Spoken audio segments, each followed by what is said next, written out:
Point of view से। और करना इसमें क्या है कि उसने हमें एक चीज़ दे दी है z1 minus z2 equal to -27 plus 15 iota. यानी हमें ये पता है कि z1 और z2 को जब माइनस करेंगे तो -27 प्लस 15 आयोटा आएगा, लेकिन हमें ये नहीं पता कि z2 की वैल्यू क्या है। z1 की वैल्यू पता है, z2 की वैल्यू नहीं पता। तो हमने क्या किया, हमने सबसे पहले z1 की जगह z1 की वैल्यू लिखी। कितनी वैल्यू है? -13 प्लस 24 आयोटा। z2 की जगह z2 की वैल्यू लिखी x प्लस वाई आयोटा। यहाँ आगे एक छोटा सा पॉइंट आपने नोट करना है, वो ये कि मैंने माइनस की वजह से इसको ब्रैकेट में रखा है ताकि माइनस अंदर वाले साइंस को चेंज कर दे, और ये माइनस ने अंदर वाले सारे साइंस को चेंज कर दिया। और ये जो दूसरी साइड पे प्रूव्ड चीज़ है ये ऐसे ही उतरती रहेगी। तो z1 की जगह z1 की वैल्यू, z2 की जगह z2 की वैल्यू, और दूसरी साइड पे जो उसने दिया हुआ था वो ऐसे ही उतरता रहेगा। अब आगे स्टेप में वही काम करेंगे जो पीछे करके आए हैं। क्या कि अयोटा के बगैर ये -13 है, ये x है और ये 27 है। ये अयोटा के बगैर वाली चीज़ें हैं, ये सारी एक तरफ आ गई। और ये 24 iota, y iota, 15 iota, iota वाली चीज़ें एक तरफ आ गई। अयोटा कॉमन लिया, वो इस अयोटा से कैंसिल आउट हो गया। देन ये 24 माइनस वाई इक्वल 15 बचा, और इसको मैंने फर्दर x और y की वैल्यूज़ कैलकुलेट करवा ली।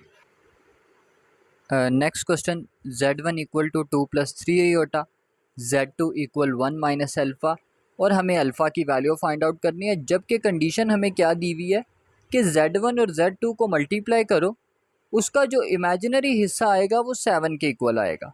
मैंने क्या किया, मैंने z1 और z2 को मल्टीप्लाई करना स्टार्ट किया। ये z1 की वैल्यू, ये z2 की वैल्यू, दोनों को मैंने मल्टीप्लाई किया। 2 1 ज़ा 2, 2 into alpha 2 alpha, 3 iota into alpha 3 iota और अल्फ़ा, और 3 आयोटा 1 ज़ा 3 आयोटा। अब यहाँ पे कंडीशन देखनी है। कंडीशन क्या है कि इमेजिनरी हिस्सा 7 के इक्वल है। इमेजिनरी हिस्सा कौन सा है? जिसके साथ आयोटा है, ये भी इमेजिनरी है, ये भी इमेजिनरी है, ये दोनों इमेजिनरी पार्ट्स हैं। तो मैंने क्या किया, मैंने इमेजिनरी पार्ट्स को कंडीशन के अकॉर्डिंग 7 के बराबर रख दिया कि 3 माइनस 3 अल्फ़ा, यानी ये 3 और ये 3 अल्फ़ा, दोनों दरमियान में माइनस है तो माइनस 7 के इक्वल है। ये +3 उधर जाके -3 हो गया, 7 में से 3 गए 4, और ये 3 अल्फ़ा इधर आके 3 इधर आके डिवाइड हो गया, तो अल्फ़ा की वैल्यू आ गई 4/-3। नेक्स्ट क्वेश्चन बहुत आसान है। उसने कहा z1 और z2 दो कॉम्प्लेक्स नंबर हैं। हमें ये साबित करना है कि z1 z2 बार बराबर है z1 बार और z2 बार के। सबसे पहले z1 को मैंने लेट कर लिया a plus B iota, z2 को लेट कर लिया c प्लस डी आयोटा। आप कुछ भी लेट कर सकते हैं। z1 की बार लेने का मतलब यह है कि दरमियान वाला साइन चेंज कर दो, z2 की बार लेने का मतलब यह है दरमियान वाला साइन चेंज कर दो। उसने कहा z1 और z2 को मल्टीप्लाई करो और होल बार लो। z1 z2 मल्टीप्लाई करना स्टार्ट किए, a into c a C, A D iota, B C iota और बी डी आयोटा स्क्वायर -1 है, पीछे वाला साइन चेंज हो गया, और यहाँ पे मैंने आयोटा कॉमन ले लिया। अब अगर देखा जाए तो मेरे पास दो हिस्से हैं, इमेजिनरी हिस्सा और रियल हिस्सा। मैंने रियल हिस्से की दोनों चीज़ों को साइड पे कर लिया और इमेजिनरी हिस्से को साइड पे कर लिया। तो मेरे पास z1 z2 को मल्टीप्लाई कराने के बाद जो होल बार का आंसर आया, क्योंकि अभी तक मैंने होल बार नहीं ली यहाँ पे, ये whole bar as it is चलती रहेगी पूरे क्वेश्चन में, और लास्ट पे आके ये मैंने अब बार ले ली, सिर्फ ये दरमियान वाला प्लस माइनस में चेंज कर दिया। ये मेरे पास z1 z2 की होल बार का आंसर आ गया। अब z1 की बार अलहदा लेनी है, z2 की बार अलहदा लेनी है। z1 की बार कितनी थी? a minus B iota. z2 का कॉन्जुगेट क्या था? c minus D iota. अब मैं दोनों को सॉल्व करना शुरू करूंगा। A C, A D iota, B C iota और B D iota square minus minus plus हो गया। आयोटा स्क्वायर -1 के इक्वल, उस माइनस ने पीछे वाले जो प्लस है उसको माइनस में कन्वर्ट कर दिया, और अब मेरे पास रियल हिस्सा एक साइड पे, इमेजिनरी हिस्सा एक साइड पे, और हमारी दोनों साइड्स एक दूसरे के इक्वल हैं। ये क्वेश्चन बहुत इंपॉर्टेंट है। स्क्वायर रूट निकालना है इस कॉम्प्लेक्स नंबर का। सबसे पहले अपने नंबर को z के इक्वल लेट कर लें। Let z equal to -7 -24 iota. ये वाला नंबर आपका x के तौर पे काम करेगा और ये वाला आपका नंबर y के तौर पे काम करेगा। स्क्वायर रूट निकालने का फॉर्मूला मैंने मेंशन कर दिया, इसको अच्छे से याद कर लें, आपका ये क्वेश्चन इजीली अटैम्प्ट हो जाएगा। अगर हम फॉर्मूले को देखें तो सबसे पहले हमारे पास z का मोड आ रहा है, तो मैं z का मोड लेता हूँ। मोड का फॉर्मूला हम ऑलरेडी पढ़ के आए हुए हैं कि भाई x का स्क्वायर जमा y का स्क्वायर। और x हमारे पास कितना है -7 जमा y हमारे पास कितना है -24, दोनों का स्क्वायर लेके आ गया 625, और 625 जो है वो असल में 25 का स्क्वायर होता है। तो मेरे पास मॉड्यूलस ऑफ z आ गया 25। अब मैं फॉर्मूले में जस्ट वैल्यूज डालूंगा, plus minus modulus of z, तो मॉड्यूलस ऑफ z किसके इक्वल है 25, प्लस x किसके इक्वल है -7 over 2 as it is, plus iota y कितना है -24 over modulus of y modulus of -24 under root z का मॉड कितना है, z का मॉड 25 माइनस x कितना है -7 ओवर 2, 25 प्लस माइनस -7 तो कितना आ गया 18 over 2, plus iota -24 over modulus का मतलब होता है कि ये नेगेटिव साइन कन्वर्ट हो जाएगा पॉजिटिव में, तो ये पॉजिटिव 24 आ गया, और ये माइनस माइनस प्लस किया तो मेरे पास आ गया 32 ओवर 2, 18 ओवर 2 9 आ गया, plus minus minus iota 24 cancel हो गए, 32 ओवर 2 आ गया 16, प्लस माइनस 9 होता है 3 का स्क्वायर, माइनस 16 होता है 4 का स्क्वायर, और आयोटा का आयोटा एज इट इज आ गया, तो ये मेरे पास स्क्वायर रूट का आंसर आ गया। इस एक्सरसाइज में काफ़ी इंपॉर्टेंट क्वेश्चंस हैं, 1.2 तक हमने कंप्लीट कर लिया। 1.2 में एक और एडिशनल चीज़ के क्वेश्चन नंबर 12 को अच्छे से नज़र मारिएगा, क्योंकि वो भी काफ़ी इंपॉर्टेंट है, वो मैंने ऐड करना मुझे याद नहीं रहा। आगे 1.3 पे चलते हैं। इस सवाल को फैक्टराइज करना है। फैक्टराइज का आसान मतलब ये है कि हमें इसे अयोटास की शेप में लिखना है और प्रोडक्ट की शेप में लिखना है। आसान लफ्ज़ों में बोलूँ तो एक बार माइनस एक बार प्लस की शेप में लिखना है, और इसमें अयोटा ज़रूर होना चाहिए। तो मैंने क्या किया, अगर मुझे इसमें अयोटा लाना है तो मुझे अपने इस क्वेश्चन को पहले अयोटा की शेप देनी पड़ेगी, यानी इसमें अयोटा इंक्लूड करवाना पड़ेगा। तो मैंने क्या किया, मैंने इस प्लस की जगह माइनस लिख दिया, और आगे इस 16 के साथ -1 को मल्टीप्लाई कर दिया। क्या इससे कोई फर्क पड़ा? नहीं, बिल्कुल नहीं। माइनस माइनस अगेन प्लस बन जाएगा, 16 वन जार 16 बन जाएगा, यानी ये करने से सवाल पे कोई भी अफेक्ट नहीं पड़ा। मेरे पास कोई भी क्वेश्चन होगा मैं यही करूंगा। मान ले मेरे पास हो ए स्क्वायर प्लस 4b स्क्वायर, मैं क्या करूंगा, ए स्क्वायर इस प्लस की जगह माइनस, और आगे -1 खुद से लिख दूंगा, क्योंकि इससे कोई भी फर्क नहीं पड़ने वाला। माइनस माइनस प्लस हो जाएगा, 4 वन जार 4 ही रहेगा। अच्छा, इसका फायदा क्या होगा? इसका फायदा ये होगा कि हमारे पास आयोटा स्क्वायर किसके बराबर था, -1 के, यानी मैं कह सकता हूं कि इस -1 की जगह क्या लिख लो, आयोटा स्क्वायर लिख लो, और ये माइनस एज इट इज रहेगा। अब मेरे पास शेप बन चुकी है। 9 3a का स्क्वायर होता है, 16 4 का, बी स्क्वायर बी का, आयोटा स्क्वायर आयोटा का, ये भी होल स्क्वायर में बंद हो गया, ये भी होल स्क्वायर में बंद हो गया। ए स्क्वायर माइनस बी स्क्वायर की शेप बन गई, जो कि बराबर होती है a माइनस बी, यानी ये और ये दरमियान में माइनस, और इसी तरह ये और ये दरमियान में प्लस। तो ये मेरे पास एक बार माइनस और एक बार प्लस में ओपन हो गया। इसी तरीके से अगर इधर बात करें तो A square minus 4b square as it is, इस -1 की जगह आयोटा स्क्वायर, देन ये ए का स्क्वायर, ये 2 का, ये बी का, और ये आयोटा का, एक बार माइनस में और इसी तरीके से एक बार प्लस में। तो ये हमारे पास फैक्टराइज करके सॉल्व हो गया। नेक्स्ट क्वेश्चन थोड़ा सा प्रीवियस वाले से चेंज्ड है, इसलिए इसको इंक्लूड किया है कि हमें इसको फैक्टराइज करना है।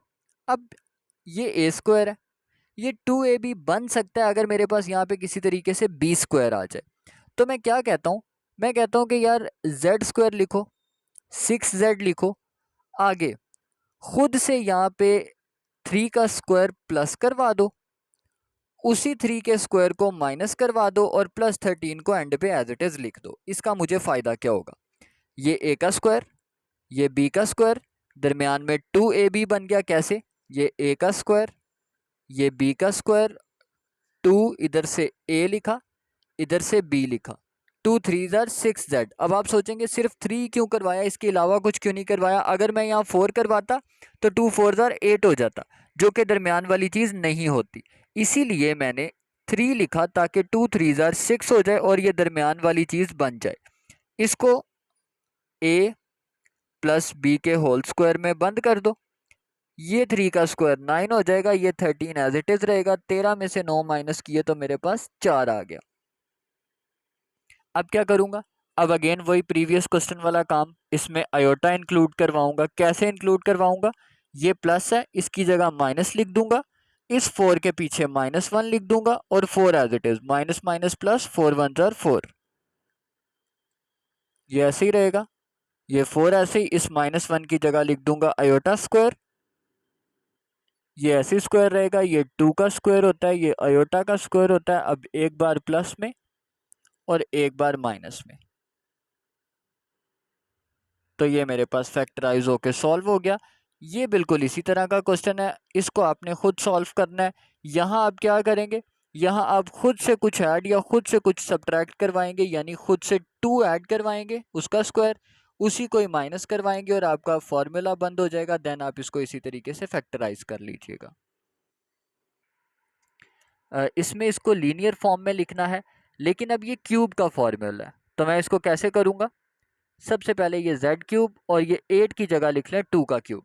फॉर्मूला बन गया a cube plus b cube. कैसे ओपन होता है, a plus b into a square minus a b plus b square. तो कैसे करूँगा, a plus b into a का square minus a b plus b का स्क्वायर। तो b का स्क्वायर कितना हो जाएगा हमारे पास, यहाँ पे 4 आ जाएगा। अच्छा, अब मैं पीछे वाले क्वेश्चन वाला काम करूंगा जो पहले अभी पिछले क्वेश्चन में किया है। इसको मैं एज इट इज उतारता रहूंगा, इसका कोई भी काम नहीं है, ये throughout the question as it is उतरता रहेगा। यहां क्या करूंगा, ये a का स्क्वायर -2a। अब यहाँ पे मुझे b के तौर पे क्या चाहिए होगा, दरमियान में मुझे 2 बनाना है। 2 मेरे पास ऑलरेडी बना हुआ है, यानी यहाँ मैं कोई और नंबर नहीं लिखूंगा, यहाँ सिर्फ 1 लिखूंगा। तो मेरे पास b क्या होना चाहिए, 1 होना चाहिए। वही मैंने 1 का स्क्वायर ऐड करवाया और वही 1 का स्क्वायर मैंने सब्ट्रैक्ट करवा दिया और ये +4 एंड पे लिख दिया। दरमियान में मैंने a माइनस बी का होल स्क्वायर बंद कर दिया। ये 1 का स्क्वायर 1 रहेगा, ये 4 रहेगा। 4 में से 1 गए 3। अब मैं इसको क्या करूंगा, अब मैं इसको अयोटा की शेप दूंगा। और वो कैसे दूंगा कि मैं इस प्लस की जगह माइनस, इस 3 के पीछे भी माइनस और ये 3 एज इट इज। यहां आके एक छोटी सी प्रॉब्लम आएगी। वो प्रॉब्लम क्या आएगी कि चले हम इसको तो अयोटा का स्क्वायर लिख लेंगे -1 को, लेकिन ये 3 किसी का भी स्क्वायर नहीं होता। तो फिर इसका मतलब है मुझे कुछ करना पड़ेगा इसके साथ कि ये स्क्वायर बन जाए। तो मैं क्या करूंगा, मैं इसके ऊपर अंडर रूट डालूंगा और इसके ऊपर स्क्वायर भी डाल दूंगा। क्या कोई फर्क पड़ा, बिल्कुल नहीं। अगर एक नंबर लिखा हुआ हो 4, मैं इसके ऊपर अंडर रूट डालूं और साथ ही इसका स्क्वायर ले लूं तो वो कट जाएगा, 4 का 4 बचेगा। तो इसका मतलब है कि मैं 3 के ऊपर खुद से अंडर रूट डाल सकता हूं और उसी के ऊपर मैं स्क्वायर भी डाल सकता हूं। तो इससे मेरा फायदा क्या होगा, ये इसका स्क्वायर है, ये इसका स्क्वायर है, तो मैं इसको होल का स्क्वायर बंद कर लेता हूं। ये √3 आयोटा का होल स्क्वायर।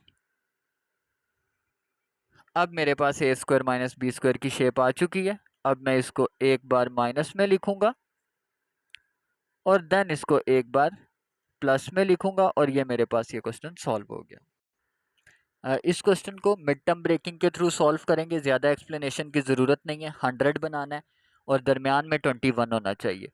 तो 25 4 ज़ार 100 होता है और इन दोनों को माइनस करेंगे तो 21 बन जाएगा। यानी मेरे पास मिड टर्म तो ब्रेक हो गई है। जेड स्क्वायर कॉमन आएगा, अंदर बचेगा जेड स्क्वायर प्लस 25। यहाँ पे 4 कॉमन आएगा, अंदर अगेन बचेगा Z square plus 25। Z square -4 को एज इट इज़ लिख लेंगे और जेड स्क्वायर प्लस 25 को एज इट इज़ लिख लेंगे। ये तो बन जाएगा जेड स्क्वायर -2 का स्क्वायर। तो ये ए स्क्वायर माइनस बी स्क्वायर, एक बार माइनस में और एक बार प्लस में। इसकी बात करें तो इसको हम आयोटा वाली शेप देंगे। कैसे, इसको माइनस लिखूंगा, 25 के साथ -1 लिखूंगा और 25 एज इट इज। -1 की जगह आयोटा स्क्वायर। अब आप एक और चीज सोचेंगे कि इसको मैंने आयोटा की शेप क्यों नहीं दी। अगर मैं यहाँ पे -1 लिखूंगा तो वो -1 प्लस बना देगा, यानी वो क्वेश्चन चेंज हो जाएगा। तो इसका मतलब है मैं इसको नहीं कुछ भी कर सकता, सिर्फ उसको करूंगा जिसके दरमियान में प्लस होगा, ताकि मैं -1 खुद से लिखूं और पीछे माइनस लिखूं तो माइनस माइनस प्लस ही हो जाए। ये 5 का और ये योटा का, ये ए स्क्वायर माइनस बी स्क्वायर की शेप आ गई। आगे आप इसको एक बार माइनस में और एक बार प्लस में लिख लीजिएगा और इसको एज इट इज उतार लें, इसका कोई भी काम नहीं है। ये हमारा क्वेश्चन सॉल्व हो गया। अगेन पिछले कॉन्सेप्ट की बेस पे क्वेश्चन है, Z4 है -16 है, तो A square minus b square वाला फॉर्मूला लगेगा। 16 4 का स्क्वायर होता है, Z4 Z स्क्वायर का स्क्वायर होता है, ये Z है। ए का स्क्वायर ए माइनस बी, ए प्लस बी उस शेप में ओपन किया, इस पे अगेन फार्मूला लग रहा था, दोबारा फार्मूला लगाया जैसे ऊपर सॉल्व करके आए हैं। और यहाँ चूंकि दरमियान में प्लस आ गया तो मैं इसको अयोटा वाली शेप दे सकता हूँ। कैसे दूंगा, वो -1 इधर माइनस और -1 की जगह अयोटा स्क्वायर, फिर इसको स्क्वायर्स में बंद करके एक बार माइनस में और एक बार प्लस में ओपन कर। ये भी अगेन प्रीवियस क्वेश्चन, 3 रकमें हैं तो मिड टर्म ब्रेक होगी। 4 1 जार 4 बनाना है, तो ये 4 1 जार 4 बन गया और दरमियान में 3 भी बन जाएगा जब हम 4 में से 1 को माइनस करेंगे। अगेन कॉमन लेंगे, इधर भी कॉमन लेंगे। ये तो A square minus b square की डायरेक्ट शेप बन चुकी है, इस पे ए माइनस बी ए प्लस बी अप्लाई करेंगे और यहाँ जो दो सेम चीज़ें हैं उनकी एक ब्रैकेट, और चूंकि दरमियान में प्लस आ गया तो मैं वो अयोटा वाली शेप दूंगा कि माइनस लिखूंगा, -1 खुद से लिखूंगा और अगेन इसको एक बार माइनस में एक बार प्लस में ओपन करूंगा। बिल्कुल इसी तरीके से नेक्स्ट क्वेश्चन भी है। 6 1 जार 6 बनाना है और दरमियान में 5 बनाना है, तो 3 2 जार 6 होता है, दोनों को प्लस करेंगे तो 5 आ जाएगा। और अगेन उसी तरीके से कॉमन लिया और कॉमन लेने के बाद मैं दोनों साइड्स पे अयोटा की शेप दूंगा क्योंकि दोनों के पास प्लस है, तो दोनों के साथ मैंने -1 खुद से लिखा और उसको अयोटा स्क्वायर लिखा। अब ना 2 किसी का स्क्वायर होता है ना 3 किसी का स्क्वायर होता है, तो इसके साथ मैं वही काम करूंगा जो प्रीवियस करके आया हूँ। क्या कि मैं खुद से लिखूंगा 2 और उसके ऊपर अंडर रूट डाल दूंगा और उसी के ऊपर स्क्वायर डाल दूंगा ताकि वो इससे कैंसिल हो जाए और फर्क ना पड़े। और इसी तरह अयोटा के ऊपर भी स्क्वायर होगा, 3 है तो 3 के ऊपर भी अंडर रूट और स्क्वायर और अयोटा के ऊपर भी स्क्वायर, तो दोनों को एक होल का स्क्वायर दे देंगे। तो इसी तरीके से हमने इसको भी एक बार माइनस प्लस में और इसको भी एक बार माइनस प्लस में। Next question mid term break ही है। 3969 बनाना है और दरमियान में 32 बनाना है, तो 81 को 49 से मल्टीप्लाई करें तो 3969 आता है। जब 81 और 49 को माइनस करें तो 32 आता है। अब आप इधर से कॉमन लेंगे, इधर से कॉमन लेंगे और अपने क्वेश्चन को फर्दर सॉल्व कर लेंगे जैसे हम पीछे सॉल्व करके आए हैं। इस क्वेश्चन को भी लीनियर फैक्टर की प्रोडक्ट के तौर पे एक्सप्रेस करना है, बिल्कुल वैसे ही है। ये x नहीं है, ये z है, गलती से x मेंशन हो गया। Z4 plus 7z square minus 144 equal to 0। और इसी तरीके से मिड टर्म ब्रेकिंग पे चलेंगे, 144 बनाना है, 16 9 जार 144 होता है। ये मैंने उसको कॉमन लेके सॉल्व करवा दिया और जहाँ पे माइनस है वहाँ तो डायरेक्ट फार्मूला अप्लाई होगा ए स्क्वायर माइनस बी स्क्वायर का, जहाँ प्लस है वहाँ उसको अयोटा की शेप दे के सॉल्व करूँगा और आप लास्ट पे भी एक बार माइनस और एक बार प्लस में लिख लेंगे। नेक्स्ट क्वेश्चन कंप्लीटिंग स्क्वायर से सॉल्व करना है, तो सबसे पहले आप 10th में ये करके आए हैं, जो भी जेड स्क्वायर के साथ चीज़ है उसको ख़त्म करना है। उसके साथ 2 है, हर चीज़ को 2 से डिवाइड करा दिया। 3 होता तो 3 से डिवाइड करा देते, 2 2 से कैंसिल, 2 1 जार 2 2 2 जार 4, ये 2 आ गया। तो पहला स्टेप कंप्लीट हो गया। दूसरा स्टेप, ये जो इधर थर्ड पोजीशन पे चीज़ है यानी +2, उधर जाके क्या हो जाएगी -2। इसी तरीके से क्या करेंगे, ये जो -3/2 है इसको लिखेंगे और इसको 1/2 से मल्टीप्लाई कर देंगे। जो भी z के साथ चीज़ होगी उसको 1/2 से मल्टीप्लाई करेंगे। 3 स्टेप्स हो गए। पहला क्या कि जेड स्क्वायर के साथ वाली चीज़ को ख़त्म करना है। दूसरा क्या कि तीसरी पोजीशन वाली चीज़ को दूसरी तरफ शिफ्ट कर देना है। और तीसरा स्टेप क्या कि जो भी z के साथ लिखा है उसको 1/2 से मल्टीप्लाई कर देना है। जो भी आपका आंसर आया ऊपर वाली लाइन में एक मरतबा उसको यहाँ प्लस करवा दें और एक मरतबा उसको यहाँ प्लस करवा दें। इधर क्या होगा, इधर ये a, ये b और ये माइनस, तो a माइनस बी का होल स्क्वायर बंद हो गया। इधर आप कैलकुलेटर पे इस पूरे एक्सप्रेशन को सॉल्व करवा लें, आपके पास आ जाएगा -23/16। देन आप इस स्क्वायर को स्क्वायर रूट लेके कैंसिल आउट कर देंगे और ये z इसी तरीके से बच जाएगा। ये -3/4 दूसरी तरफ जाके +3/4 हो गया और ये √23/16 है। इसके साथ जो माइनस है इसकी जगह आप अयोटा लिख लें क्योंकि √-1 जो है वो अयोटा के इक्वल होता है और बाकी आपका ये क्वेश्चन सॉल्व हो जाएगा।